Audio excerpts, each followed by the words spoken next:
Hey everybody, we're back with another video this week. We were going to do an unboxing, but there was a little bit of an issue with the shipping, so they came a day late, and we wanted to get them acclimating early, so we're just going to go through as they're being released and kind of talk about everything. It's a pretty big order, so a lot of bread and butter stuff, but some interesting stuff as well. So we'll get to it.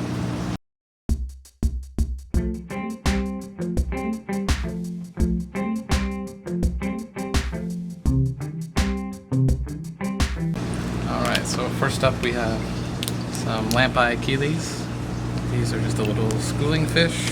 Peaceful, get about an inch and change, good in any community. They're not super colorful themselves, but they have a really bright blue eye that you can kind of see from across the room, so they kind of catch your attention that way.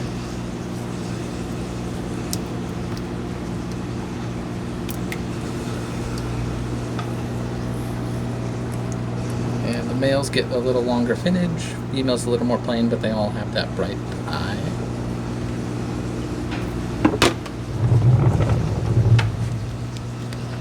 And next up, we have just some little endlers. These ones are lime green, apparently. This is a small live bear, very similar to a guppy, but a little smaller. Especially the males are very small. Good for an annotating. You want to try your hand at live bears.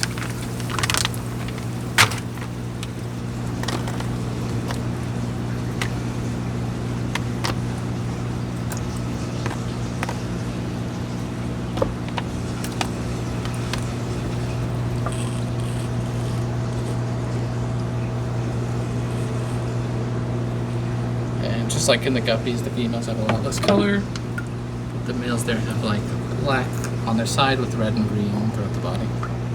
Okay, and next up are Reticulated Julii Corys. These are Corydoras trilineatus. Very similar to the pandas, another small 2-ish inch bottom schooling cory. Best to use for $6.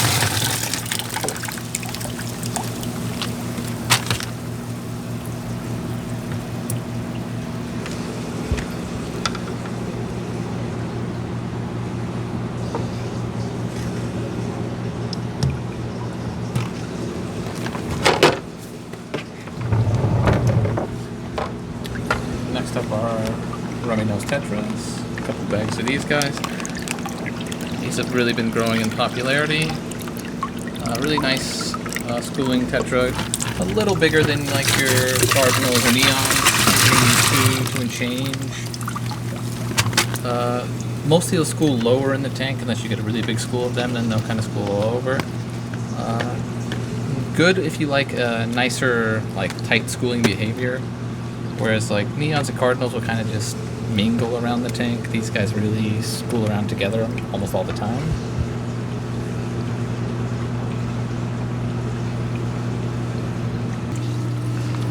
And next up we have glass catfish. These are from Malaysia. Like a peaceful, gregarious schooling catfish. They spend a lot of time hiding when they're uncomfortable, so they're best kept in pretty good groups with a lot of smaller, peaceful fish that will kind of indicate to them that it's safe to be out and about, and then you'll actually have them swimming around, but otherwise they will hide all the time. They're clear, you can see their skeleton, that's why they're called glass cats. You'll see that here in a second.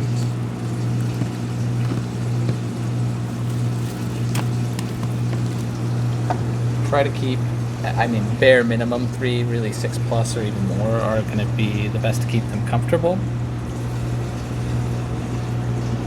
But I'm sure you'll see them all hide right away because they're cowards.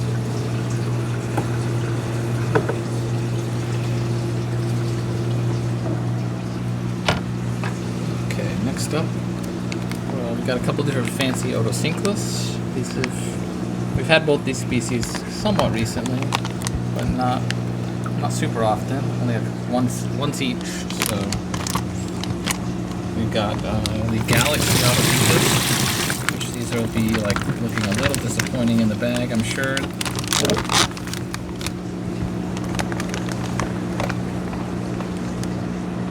These guys look a lot like a little starlight bristlenose pleco, or or a vampire where they're black with little white speckles. And once they settle in, you'll really see that full color.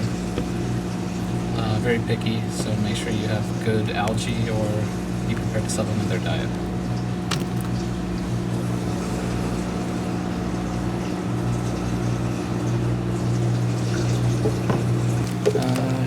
Here we have just a little red cherry shrimp, Neocaridina. These do pretty well in our water, so easy little colorful shrimp to breed if you live around here. And you want something colorful and can't really do the caridinas. These are good, they really like our water. Super easy to breed. They're a little detritivore and algae eater. You gotta be careful with tank mates on these guys because they are food for like 99% of fish. So you can keep them with some little stuff, little species of rasporas like chilies, or the neon greens I showed earlier, or neon blues. A lot of little fish you can keep them with.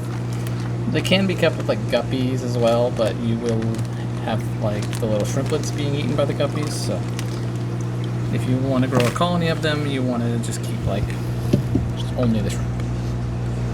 But if you just want some color, the adults will live with some small fish. So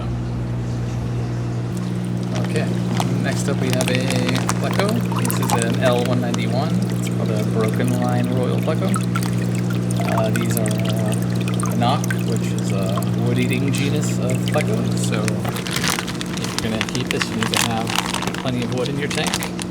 They keep that, so they need the cellulose. There are some alternatives you can feed them, but I would definitely just keep them in a tank with wood. They'll spend their entire time kind of grazing on it, kind of make a mess. Big species, so you need a very big tank eventually. They're fairly slow growers, so you've got time, but we're talking 1.5 to 2 feet, so big tank.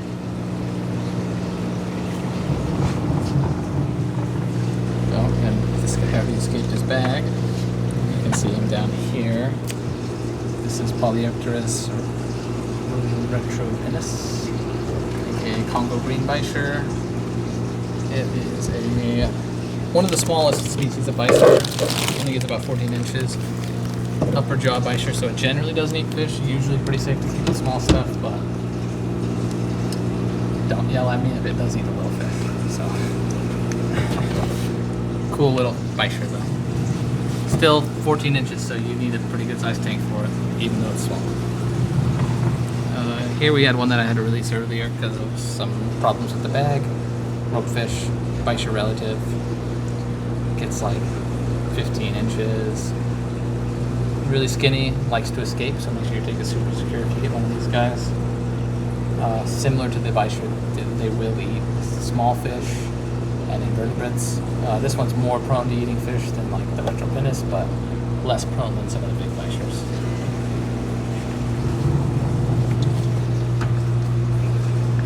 Next up we've got electric blue rams. We have not had these ones in a while. Same species as like German blue and gold, just a different color morph. These ones are super bright neon blue basically. Like all the German rams, you want to keep them in like a pretty warm tank. They like 82, 84. Make a good tank mate for like discus. These are still pretty young, so they don't have much color yet, but once they age, you should see a nice bright blue coming out of them. Dwarf cichlids, they will only have 2.5 inches. Good in community tanks as long as you can keep the temperature high enough to keep them happy.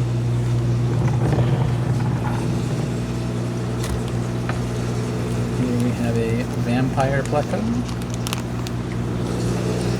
I think this one is actually already spoken for, but I'll still show it to you. These guys are not a good algae eating Pleco, mostly carnivorous. They will eat some like plant matter just as they're like grazing for insects and crustaceans on the bottom, but not good to clean your tank. They need a big tank. They get like 9-10 inches full grown. And next up we have a different kind of ram. These are Bolivians. These are like the easier to care for rams. 76, pretty good temp on these guys. They're not as finicky as the Germans, so they're good for community tanks. You don't have to worry about cranking the heat super high. Still get pretty good color. You get kind of like turquoisey through the body with long red streaming fins. And these ones actually came in looking pretty good color already. Alright, next up are the black phantom tetras. These are a slightly larger, higher body tetra. Still like fairly peaceful. They're going to go with most communities, so no problem.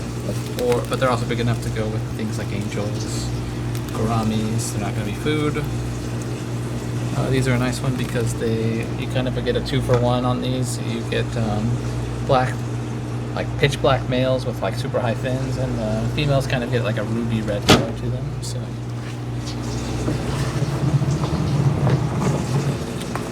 Next up we have the marble hatchet fish. These are a tetra relative. Stay fairly small, a couple inches, full size. School, you want at least 6, preferably 10 plus. They hang out exclusively at the top of the tank, and they are very good jumpers, so make sure they can't get out of the tank or they will go flying. But a unique schooler if you want some nice stratification in your tank and you don't want everything schooling like low to mid, then these guys are a good option for an upper schooler. Here's a fish we have never sold in the store before, but we do have in the store. I've been hoarding them up in my front Congo tank. These are African algae dobies. They like to jump. They stay fairly small. This big one in here, which you'll see is pretty much full grown. Of course, they're all sticking, but you can see 2.5–3 inches full size. Algae grazers, I've never seen them eat anything except like grazing on the wood and the walls. And I tried a lot of different foods with them. They probably eat vegetables, but I've never thrown that in that tank. So, fairly picky. Kind of a spendy. They're very similar to Stiphodons if you've seen ornate rainbows, or even like the lipstick gobies, which are Sychiops. Very similar to those. These are like quite a bit rarer and more spendy, but if you have like a Congo tank, they're a pretty fit. There's one up.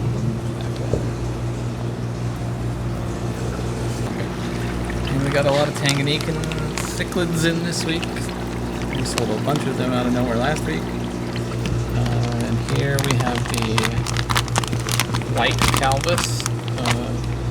This is Altolamprologus. These are a really high-bodied, kind of unique-looking Tanganyikan. The name would indicate that they are white. They're kind of like a white with black speckling through their scales. They get like 4 inches and change, but they're also pretty tall-bodied, like I mentioned.